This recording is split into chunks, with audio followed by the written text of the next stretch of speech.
सोलापूरच्या कागल नगर परिषद निवडणुकीत तणाव वाढला आहे। शिवसेनेचे माजी खासदार संजय मंडलिक यांनी आरोप केला की शिवसेना उमेदवारांवर माघारीसाठी दबाव टाकला जात असून खबरदारी म्हणून त्यांना अज्ञात स्थळी हलवण्यात आले आहे।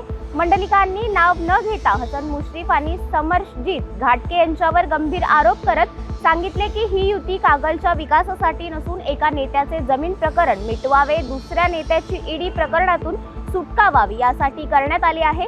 कागलच्या निवडणुकीचं राजकारण त्यामुळे तापलं आहे। पाहुयात व्हिडिओच्या माध्यमातून। खबरदारी म्हणे उमेदवार बाहेर पडवलेले आहेत। खरं म्हणजे सर्व कार्यकर्ते सामान्य परिस्थितीतले आहेत। अशा वेळी त्यांच्यावर दबाव तंत्र येऊ शकतं, दादागिरी होऊ शकते किंवा आर्थिक आमिष येऊ शकतात आणि ती होऊ नयेत म्हणून मी खबरदारी घेतलेली आहे। खरं म्हटलं तर हे पुन्हा ज्यावेळी माघार संपेल आणि निवडणुकीच्या रिंगणात ते प्रत्यक्षामध्ये उतरतील त्यावेळी लोक त्यांच्या मागे उत्स्फूर्तपणानं मागे राहतील। त्यामुळं हा दबाव जनताच बाजूला करेल।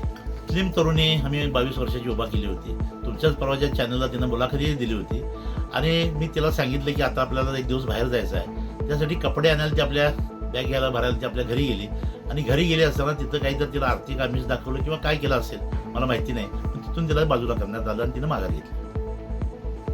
निश्चितपणाने ही संधी आहे, कारण मला एकटा म्हणण्याचा प्रयत्न झाला, मला अस्वस्थ म्हणण्याचा प्रयत्न झाला। खरं म्हटलं तर या घटनेमुळे मला अधिक ताकद मिळालेली आहे आणि मंडलिक साहेबांना आपल्याला आठवत असली की 2009 साली ते अपक्ष उभारले होते, त्यावेळी सगळे लोक त्यांना एकटं पडले असं म्हणत होते, पण त्यावेळी जनतेने त्यांना उचलून धरलं होतं। त्याचं प्रत्यंतर हे पुन्हा एकदा कागलमध्ये येईल।